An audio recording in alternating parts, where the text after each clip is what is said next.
In November 1942, inside the ruins of Stalingrad, a German soldier crouches behind a broken wall in what used to be a factory. He has not slept properly in days. The air tastes like brick dust and smoke. His fingers are stiff with cold, and his ears are tuned so tightly to the dark that he can hear his own breath and the small noises his body makes against his will. Somewhere close, a loose sheet of metal taps against concrete, not loudly, just enough to feel like a signal. He waits for the usual sounds of battle, the crack of rifles, the shout of orders, the careless noise that tells you where danger is. But the city does not give him that comfort. It gives him something worse. It gives him silence. And in Stalingrad, silence is not peace. It is a pressure. It is the feeling of being watched by a place that has stopped behaving like a normal battlefield. In a normal battle, noise can be terrifying, but also tells you the world still makes sense. Shots come from somewhere. Men shout because they are alive. You can point at the threat. Here, the threat is not always a person you can see. Sometimes it is the gap between sounds. The pause that lasts too long. The fact that you can hear a step, but you cannot place it. The fact that you can smell smoke, but you cannot find the fire. The fact that you know someone is close enough to kill you, and yet you hear nothing that proves it. That is why this story is not only about bullets. It is about what the Soviet defense did to the German mind inside a city of rubble and factories. Stalingrad became famous as a huge battle, but what often gets lost is that it was also a crude kind of psychological warfare, built from simple human truths. If you want to break an enemy, you do not always need to outgun him. Sometimes you just need to make him unsure. Unsure of where you are. Unsure of when you will strike. Unsure of whether the last hour was quiet because you were gone or because you were preparing something. Unsure of whether he is safe even when he is still breathing. In the ruins, the body learns the city is not neutral. A doorway is not an exit. It is a mouth. A staircase is not a path. It is a trap. A window is not a view. It is a place where a man can disappear in an instant. The Germans had tanks and artillery in numbers, but the city made those strengths feel clumsy. Inside factories and broken apartment blocks, fights happened at close distance, room by room, floor by floor, sometimes so close that the line between sides felt like it was made of breath. In that kind of war, the mind is always running hot. It is always guessing. It is always turning shadows into threats.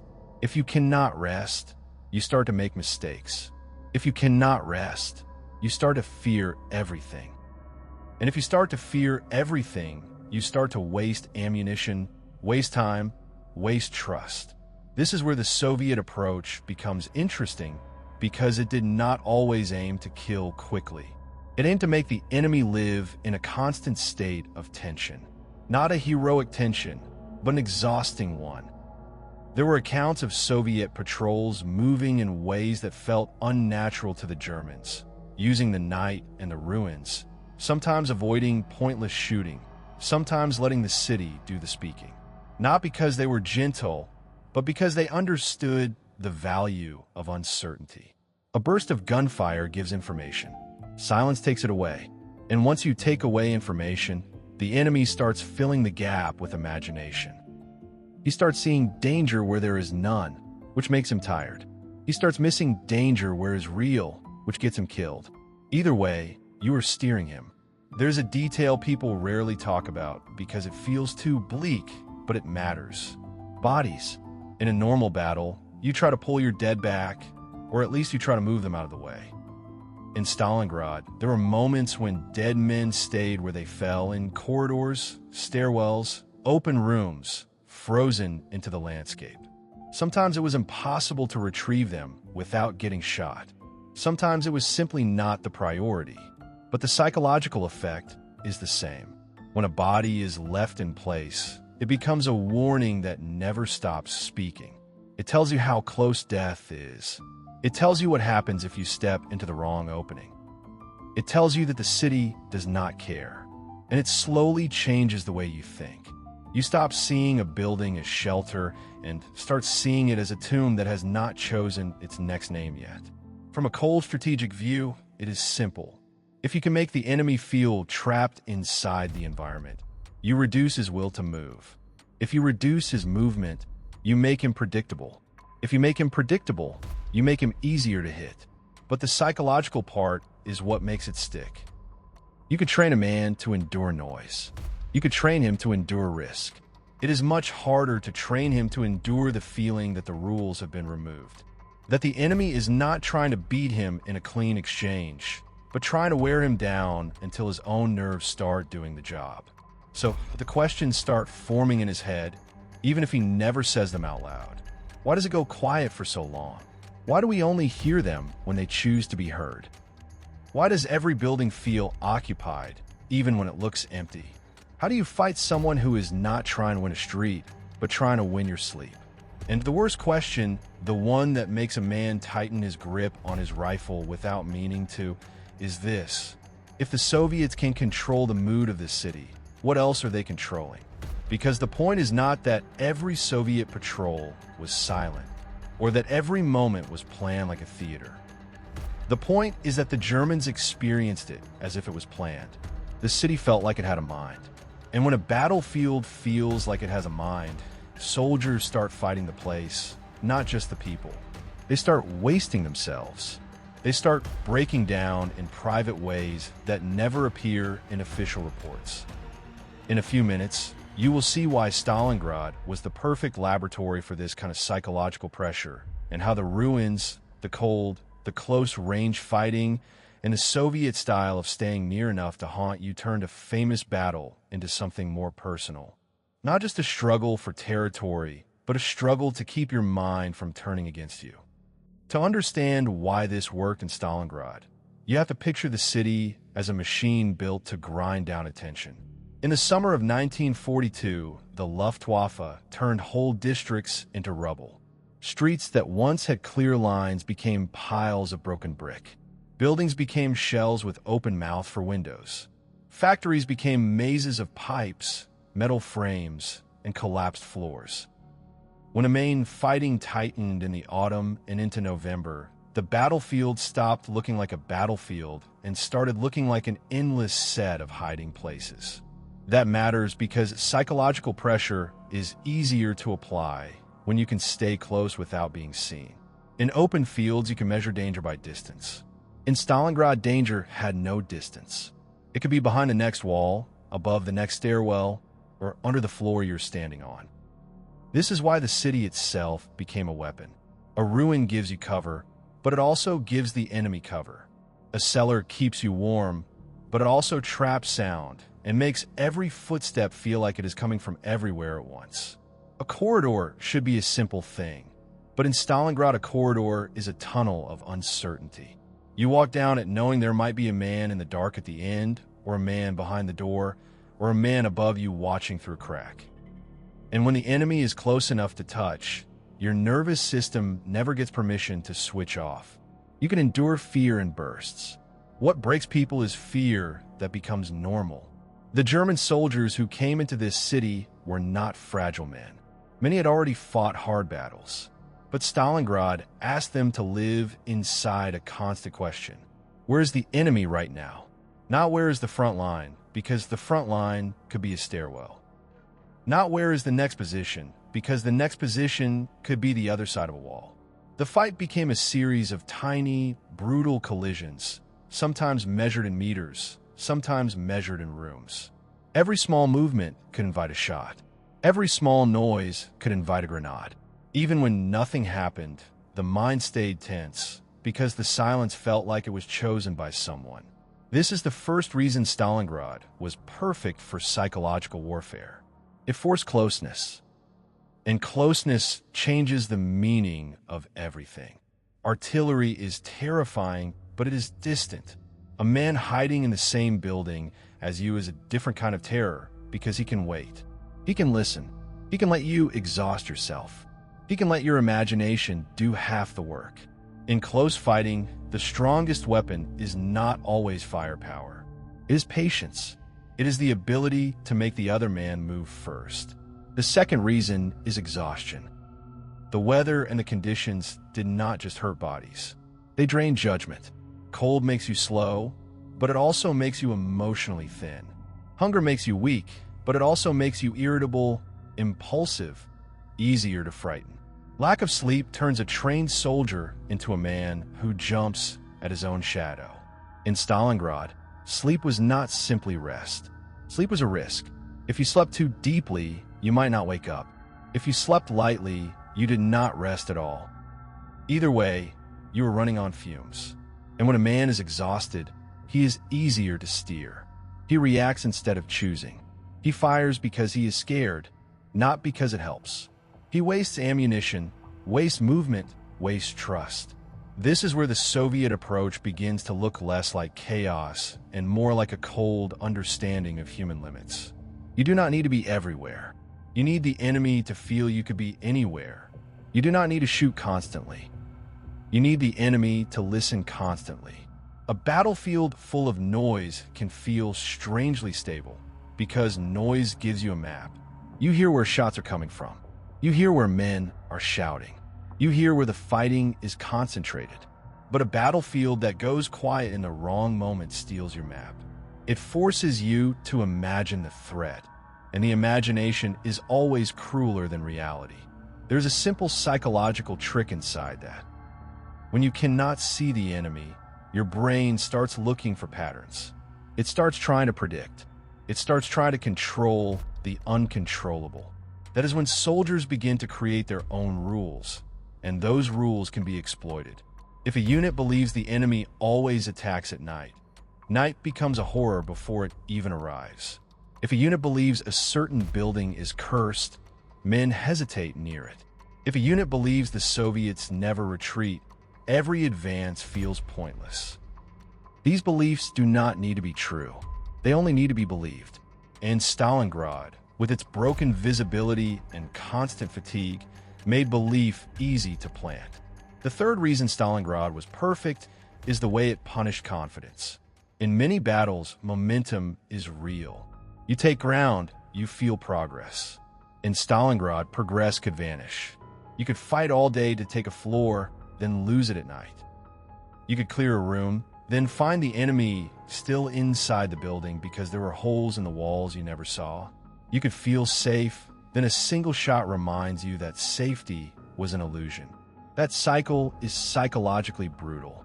It teaches you that effort does not guarantee relief. And when effort stops guaranteeing relief, people start conserving effort. They become less aggressive. They become more defensive. They become easier to contain. From a strategic angle, this is where the city served the Soviet defense. If the Germans could not move freely, their advantages in heavy equipment and organized movement mattered less. A tank is powerful, but it cannot see into every broken doorway. A big gun is powerful, but it cannot remove the fear of a man hiding behind a staircase. The Soviets did not need to beat the Germans in a clean, open exchange. They needed to keep them close, keep them tired, keep them unsure, and let time and conditions do part of the killing. Psychological warfare is often just warfare that understands time. And then there is the detail that makes all of this feel more personal. The dead did not always disappear. In ruins, bodies could remain where they fell, because retrieving them meant exposing yourself. Even if this was not a planned tactic every time, the effect was the same. A body in a corridor becomes a permanent warning. It changes how you move. It changes how you speak. It changes what you can pretend is normal. You can tell yourself you are coping, but you cannot unsee a dead man frozen in a place you must pass. It is like the city is keeping score in front of you. This is why the phrase psychological warfare fits Stalingrad so well. It was not always a fancy plan written on paper. Often it was the simple use of the environment and the enemy mind. You keep pressure on. You keep close. You keep the enemy guessing. You make him feel watched. You make him feel surrounded. You make him feel that every choice has a cost. And when he begins to feel that way, he starts doing things that help you. He stays still. He hesitates. He overreacts. He wastes strength. By November 1942, the Germans were not only fighting the Red Army. They were fighting the city, the cold, the rubble, and their own nerves. That is the perfect soil for the next part of this story. Because once the environment has done its work, a few simple tactics can feel supernatural. A voice in the dark can feel like the city speaking. A single unseen shot can feel like a curse. A quiet patrol can feel like ghosts moving through a factory. No, we're going to get into the tools that made that pressure feel deliberate. Not just the fighting itself, but the small choices designed to drain sleep, steal confidence, and make the enemy feel trapped inside a place that never truly went silent. If Stalingrad was the laboratory, then the Soviet toolbox was brutally simple. It was not built on magic. It was built on human limits. Noise, silence, sleep, shame, hunger, and the feeling of being watched. The clever part is that none of these require complex technology. They only require control over pressure. You apply it, you ease it, you apply it again, until the enemy starts living inside a permanent flinch. One of the most obvious tools was sound, used in a way that did not feel like normal combat.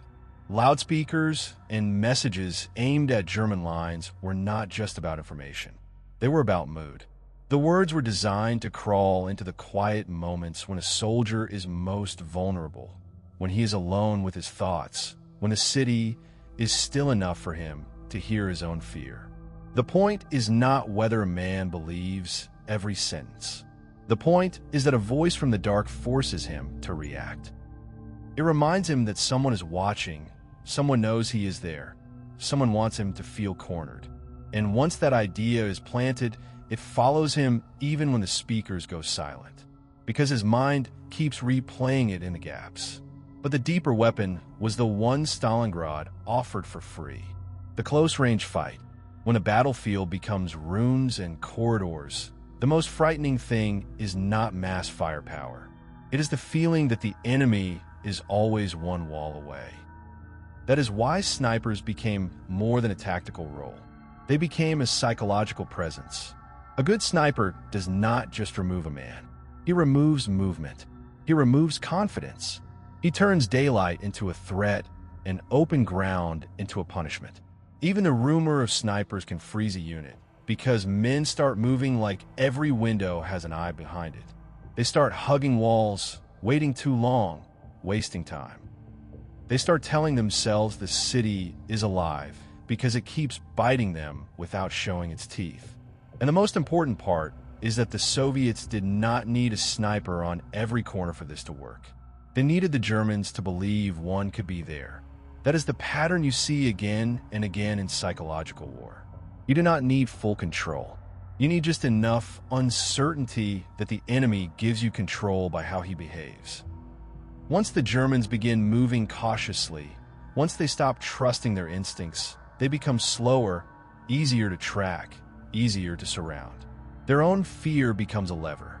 Then there is the tool that sounds almost childish until you imagine living under it.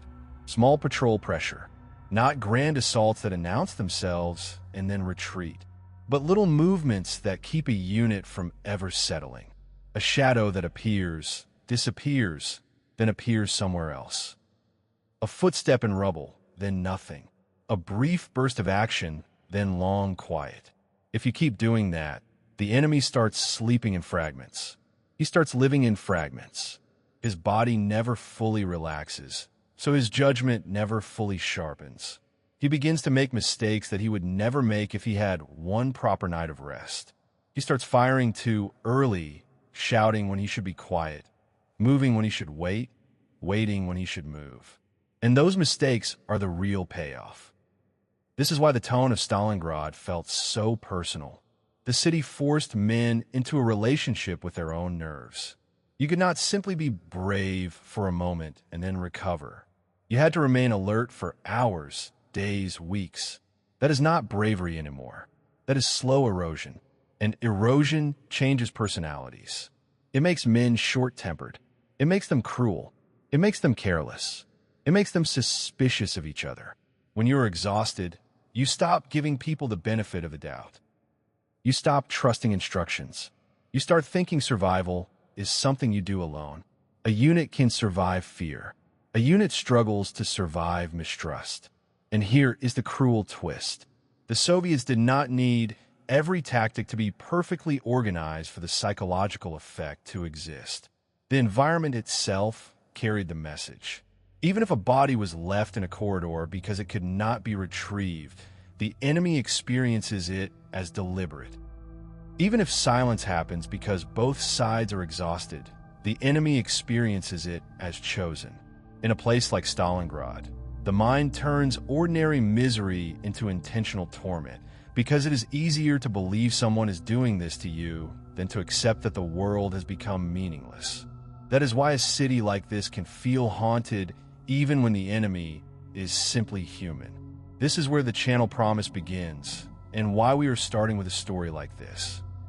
Because this is not just a famous battle, it is a pattern of pressure. From here, we will keep pulling on the same thread, war by war, tactic by tactic, showing how the details change, but the logic stays the same. And as the channel grows, we will be building full playlists organized by different wars, so you can follow these strategies in order without losing the thread. Now focus on the part of your angle that feels almost too dark to say out loud. Silence as a tactic. Not silence as an accident. Not silence because nobody is there, but silence used to make the enemy imagine the worst. The Germans came from a style of war that often relied on speed, momentum, and clear movement. Stalingrad disrupted that. When movement becomes dangerous, you start staying still.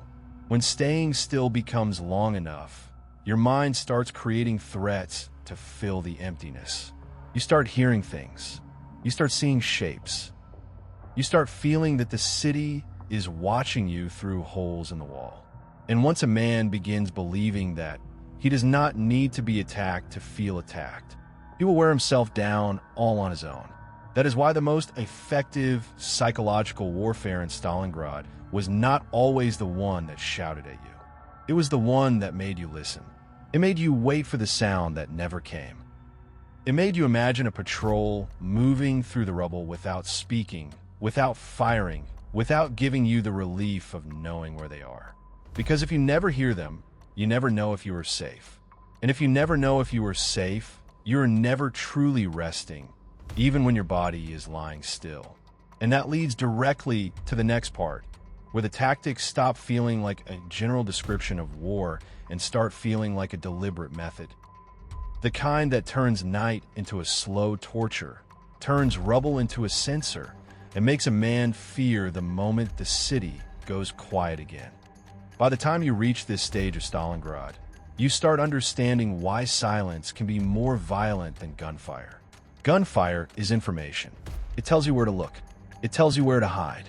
It tells you when a fight has started and, sometimes, when it has ended.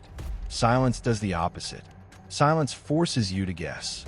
And when a man has to guess under exhaustion, he rarely guesses in a way that calms him down. He guesses in a way that keeps him alive, which means he guesses the worst. The Soviets leaned into that, not because they were trying to be mysterious for the sake of it, but because the ruins made quiet movement practical and psychologically devastating. If you move through rubble slowly, if you keep close, if you avoid pointless firing, you remove the enemy's ability to build a clear picture. A German soldier in a broken factory wants the world to behave in a familiar way. He wants to hear shots and know the enemy is over there. But Stalingrad punished that comfort. The Soviets fought close on purpose, making it hard for big weapons to solve the problem quickly, turning the battle into a series of intimate threats. A man does not fear a distant enemy the same way he fears an enemy who could be in the room next door. So the pressure often came in small bites. A patrol approaches, not with shouting and flashing lights, but with patient steps that blend into the city's own noise. A loose brick shifts. A piece of glass crunches, once, then nothing. The Germans hold their breath, waiting for the follow-up. Sometimes there is no follow-up, and that is the point, because when nothing happens, your mind does not relax. It tightens, It thinks they're testing us. They're listening. They're mapping us. And you begin to feel that even your stillness is being measured. This is the kind of warfare that breaks sleep without needing to fire a shot. You can survive terror when it comes in waves. You cannot survive terror when it becomes your baseline. If you lie down and your body starts drifting, a sound in the rubble wakes you like a slap. If you do not lie down, you stay upright until your thoughts start blurring and you make mistakes. Either choice costs you. That is why the night mattered so much. Not because the night is magical, but because tired minds are easier to frighten, and Stalingrad was full of tired minds. And then there's the bleakest part of your angle, the part that turns a battlefield into something almost cruelly intimate. The dead. In a place like this, bodies were not always retrieved quickly. Sometimes they could not be, because to pull a man back meant stepping into a corridor that might be watched. Sometimes it simply was not possible without losing another man. But what matters is what the enemy experiences. A body left where it fell becomes a permanent message. It tells you the distance between life and death is one wrong step. It tells you the building is not a shelter. It is a place that keeps what it takes. And when you have to walk past that message day after day, it changes you. It makes you quieter. It makes you more brittle. It makes you feel like the city is collecting you. This is also where the silence becomes a trap of its own. Because once you fear quiet, you start making noise to protect yourself. You fire into shadows. You throw grenades into rooms that might be empty. You shout warnings that reveal your position. You create chaos, and chaos is exactly what a close fighting defender can exploit. The Soviets did not need to win every exchange. They needed to keep the Germans tense enough that they wasted themselves. A man who is calm chooses. A man who is worn down reacts. And reaction is predictable. You can see the strategic logic hiding inside the cruelty. If you keep the enemy close and uncertain, you reduce his ability to use his strengths cleanly. You also reduce his morale without needing a grand speech. The Germans were trained to advance, to move, to take ground, to feel progress. In Stalingrad, progress was often a lie. You could take a room at noon and lose it at midnight. You could clear a floor and still feel the enemy inside the building because the building had too many holes and too many dark corners. That creates a very specific kind of despair. Not the dramatic kind, the practical kind. The kind that makes a soldier stop believing that effort equals safety. And the worst part is how quickly a city like this teaches the mind to betray itself. You start distrusting your own senses. Was that a step or a rat? Was that a whisper or the wind through a pipe? Was that movement or a shadow? In normal life, you laugh at those thoughts. In Stalingrad, you build your whole night around them. You start staring at doorways until your eyes hurt. You start listening until every small sound feels like a warning. Even when nothing happens, your body is still spending energy as if a fight is coming. That is slow starvation of the nervous system. And once a nervous system is starved, a man becomes easier to push over the edge. This is why the most frightening patrol is not always the one that attacks. It is the one that makes you believe it could attack at any time. It is the one that arrives, touches the edge of your world, and then leaves without giving you the relief of an ending. No gunfight to say it is over. No clear win or loss. Just the sense that you were tested and you might fail the next time. That is how a unit starts living inside a permanent countdown without knowing when zero arrives. And just as that psychological pressure is doing its work, Stalingrad tightens into something even worse, because the city stops being only a maze. It becomes a cage. The moment supply begins to fail, the moment escape begins to feel impossible, silence does not just frighten you. It starts to feel like the world has decided to let you disappear. When Stalingrad becomes a cage, the psychological pressure stops being background noise and starts becoming the main battle. Because once men believe there is no clean way out, every tactic that steals sleep or confidence becomes twice as powerful. Hope is not a luxury in war. is fuel. When hope runs low, everything heavy becomes heavier. Hunger feels louder. Cold feels sharper. Silence feels personal. By late November 1942, the Germans were not only trying to take a city, they were trying to survive inside it. The lines tightened. Supply became uncertain. The feeling of being surrounded began to seep into daily life. You can keep fighting hard when you believe relief is coming. You fight differently when you suspect it is not. And in Stalingrad, suspicion did not arrive as a single announcement. It arrived as a slow realization. Fewer supplies, longer waits, more men looking at each other in that quiet way that says, we are not saying it out loud yet, but we are thinking it. This is where the most primitive forms of psychological warfare become the most effective. You do not need clever words. You need pressure that matches the fear already in the body. If a man is hungry, any message about hunger lands harder. If a man is freezing, any reminder that winter has only begun lands harder.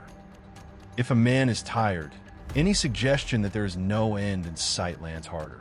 The Soviets understood that the environment itself was doing half the work, and their job was to keep the Germans from resetting their minds. Never let them feel safe. Never let them feel clean progress. Never let them feel that the suffering has a clear finish line. That is why silence inside the ruins becomes almost cruel. When a city is loud, you can pretend the chaos is temporary. When a city goes quiet at the wrong moments, it feels like abandonment, like the world has stopped caring whether you live or die. For a soldier, that kind of quiet can be more frightening than fire. Fire at least proves you are still part of battle. Silence makes you feel you are becoming a forgotten pocket of men shrinking in the dark. Now, add the effect of bodies again, because here the dead do not just represent danger. They represent time. A body that remains where it fell tells you that the battle is no longer polite enough to make room for grief. It tells you that the basic rituals of being human are being pushed aside by survival. And when that happens, it changes how men see themselves. They start feeling less like soldiers and more like trapped animals. They start thinking in shorter horizons. Not next week, not even tomorrow, just the next hour, just the next corner, just the next ration. That is the mindset in which psychological pressure wins because it narrows the mind until it cannot hold big ideas like victory. Strategically, the Soviets did not need the Germans to collapse all at once. They needed them to fragment, to become pockets of exhausted men with shrinking trust. Once a force fragments, it loses coordination, and coordination is what turns numbers into power. A group that cannot move confidently cannot use its strength. A group that cannot rest cannot think clearly. A group that cannot think clearly cannot choose the best option when options are painful. It chooses the option that feels least humiliating or least frightening, or simply the one that makes the moment end. And that is where surrender starts becoming imaginable, not as a moral failure, but as the only decision that stops the mental pain. This is also where propaganda, even if it is simple, becomes sharper. You do not have to convince a man that your ideology is right. You only have to convince him that his situation is hopeless, that his leaders cannot help him, that his supplies will not return, that winter will finish what bullets did not. When a man is already cold and hungry, those ideas feel less like propaganda and more like realism. And realism is dangerous when you're losing because it strips away the story that keeps you moving. What makes Stalingrad unique is that the battlefield itself reinforced the message. Every ruined building was proof that the world could be destroyed and still continue. Every frozen corridor was proof that death could sit beside you and not move. Every quiet hour was proof that you could be surrounded without being touched and that your nervous system could still be burning the whole time. That is why the Germans began to experience the city not just as enemy territory, but as enemy personality, as something hostile and patient. And once you feel that, you start to do exactly what the enemy wants. You start to curl inward. You start to stop taking risks. You start to accept smaller and smaller versions of life. This is where the cold, psychopathic logic shows itself. Psychological warfare in Stalingrad was not always a plan written neatly on paper. It was often the decision to keep pressure constant, to keep the enemy close enough to feel haunted, to deny him clean endings. Not every night had to be a massacre. Some nights only needed to be restless. Some patrols only needed to be heard, then not heard. Some attacks only needed to be small, sharp, and timed so that the Germans would spend the next hours waiting for the bigger one that never came. The fear of the next wave can be stronger than the wave itself. And once you understand that, you understand why the idea of silence matters so much. Silence is not the absence of action. It is a tool that forces the enemy to act inside his own mind. It makes him create threats, create timelines, create disasters, even when nothing is happening. It makes him live in a future that does not exist yet, which drains him twice. He suffers now, and he suffers in advance. By this point, the question is not whether the Germans were brave. Many were. The question is how long bravery can survive when the body is exhausted, the environment is hostile, the supplies are shrinking, and the enemy has learned how to make you fear the quiet moments as much as the loud ones. And that takes us into the part that is hardest to admit, but easiest to recognize. Once a force is worn down like this, the end is often not a dramatic collapse. It is a slow acceptance. The moment a man stops believing his leaders can change reality. The moment he stops believing he is moving toward anything. The moment he begins choosing not the best outcome, but the least painful one available. By the time a battle reaches this point, the question changes. It stops being who has better weapons or better men. It becomes who can keep thinking clearly for longer. And in Stalingrad, the Soviet advantage in psychological pressure was that it matched the city itself. It did not fight against the environment. It used the environment as a partner. This is where you see the cold efficiency behind tactics that seem primitive. Silence, close patrol pressure, refusing to give the enemy clean endings, forcing him to live in uncertainty. None of that is complicated, but it is effective because it targets the parts of the human mind that are easiest to overload. We can take pain if it has meaning. We can take fear if it has a clear shape. What breaks people is fear with no shape, effort with no relief, danger with no clear direction. Stalingrad gave the Germans exactly that. The defenders simply made sure they did not escape it. Strategically, the goal was never only to win a street. It was to control tempo, to make the enemy move when you want him to move, stop when you want him to stop, hesitate when you want him to hesitate. When you can control tempo, you control mistakes. And mistakes are how wars end. An exhausted soldier fires at shadows and reveals his position. An exhausted officer makes an impatient decision and walks into a trap. An exhausted unit stops coordinating and becomes a cluster of individuals. Once individuals replace coordination, everything becomes easier for the defender. A defender lo ves predictable behavior. And nothing is more predictable than a tired mind trying to make the pain stop. This is also where the idea of the city as a personality becomes more than a metaphor. A battlefield like Stalingrad makes men feel watched even when no one is watching. That is not poetry. That is what happens when the nervous system is overloaded. You start interpreting small stimuli as threats because the cost of missing a threat is death. So your brain chooses the safer mistake. It chooses paranoia. The Soviets did not have to invent that mechanism. They only had to feed it. Keep the enemy close enough to be plausible. Keep the quiet long enough to be heavy. Keep the small incidents irregular enough to feel chosen. Once you do that, the enemy starts doing the work inside his own head. And the effect is bigger than any single tactic. It changes the emotional climate of an entire force. Men become less talkative, less trusting, more aggressive in small, pointless ways, more likely to blame each other. That is the psychological infection you mentioned, and it spreads in predictable stages. First, anxiety, then irritability, then suspicion, then emotional numbness. And once numbness arrives, discipline often follows it out the door. A numb man does not care about rules. He cares about surviving the next hour. That is when you start seeing behaviors that look irrational from the outside, but make perfect sense from the inside. Hoarding, refusing orders, shooting too early, taking reckless risks, freezing completely. Psychological warfare is not always about making the enemy run. Sometimes it is about making him stop functioning like a group. This is also why Stalingrad created so many powerful stories. Because when people are under this kind of pressure, they remember details with unusual intensity. A voice in the dark, a step on glass, a silhouette in a window, a body in a stairwell. These become mental photographs. And mental photographs spread. A man tells another man what he saw. That man tells another. The story grows.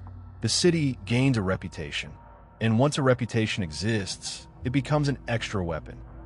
Men arrive already afraid. They arrive already expecting to be haunted. They arrive already listening for the wrong kind of quiet. That is how psychological warfare can outlive the moment it was created. Now, to be honest, not every element of the Stalingrad myth can be proven in a clean way. Some details get repeated because they feel true, not because they are verified in every case. But what is not in doubt is the larger reality. The urban fighting was brutal, close, and exhausting. The Soviet defenders under commanders like Chukov pushed for close combat to reduce the German advantage in heavy firepower. German accounts repeatedly describe the nightmare of fighting in ruins, where the front line was unstable and danger could come from any direction. And propaganda measures aimed at German troops did exist. The exact wording of a message matters less than the basic function. It keeps the enemy thinking when he needs rest. It keeps him aware that he is being targeted not only physically, but mentally. So what did this achieve? It achieved time. It achieved control. It achieved fatigue in the enemy at a rate the enemy could not easily slow down.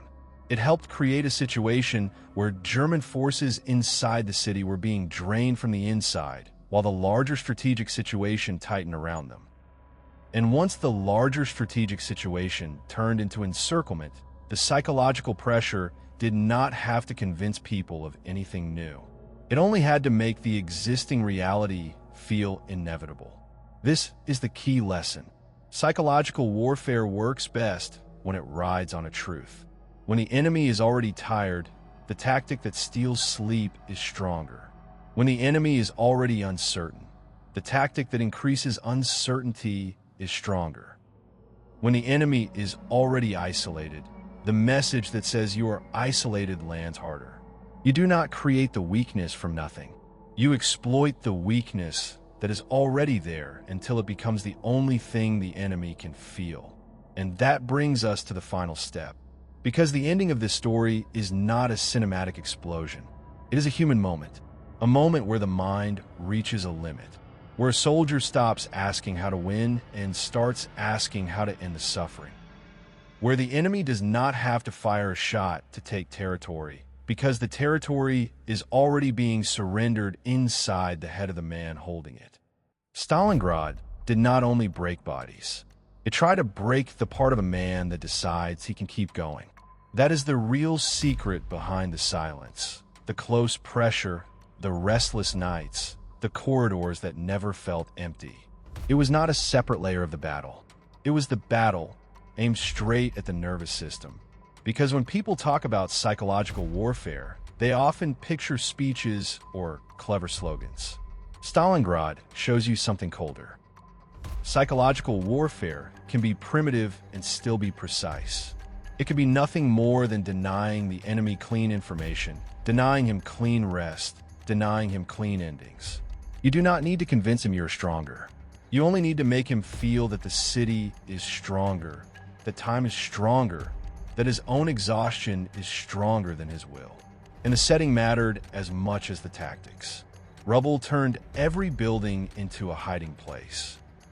Close-range fighting turned every wall into a threat.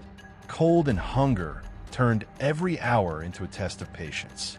The body becomes tired first, then the mind becomes impatient, then the mind becomes careless, then the mind becomes hopeless. That sequence is not dramatic. It is quiet. It is what happens when a man is forced to live under constant uncertainty for too long. And once uncertainty becomes normal, people start craving any decision that ends it, even if the decision is painful. From a strategic point of view, that is the efficiency. If you can make the enemy slow himself down, you do not have to spend as much blood forcing him. If you can make him hesitate, you can contain him. If you can make him mistrust his own senses, you can make him overreact. And once he is overreacting, he becomes predictable. This is why Stalingrad feels almost psychopathic when you look at it coldly. It is not just fighting for ground. It is shaping the enemy's behavior by shaping his inner climate. That is also why Stalingrad still matters as a template. Not because every later war looks like a ruined Soviet city, but because the human brain has not changed. The brain still hates uncertainty. It still breaks faster when it cannot rest. It still spreads suspicion like a disease when it is trapped. And any force that understands that can weaponize environments, routines, and small pressures in ways that do not look like tactics at first glance, but end up deciding who collapses first. So if you watch this thinking, this is ancient brutality, that is the wrong conclusion. The right conclusion is simpler and more uncomfortable. The most effective tricks are often the ones that feel obvious after you see them.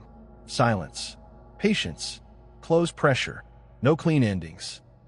A battlefield that makes your mind work against you. Stalingrad was not only a battle you could lose with bullets. It was a battle you could lose by running out of yourself. And if this shocked you, the next story takes the same cold logic and flips it in a way most people never want to admit. In Vietnam, some traps and decisions were not designed to kill quickly at all. They were designed to wound. Because one wounded man can pull 2 or 3 more men away from the fight, drain resources, slow movement, and rot morale from the inside. Dirty secrets of Vietnam. Why soldiers didn't kill and left enemies wounded. That is the next door.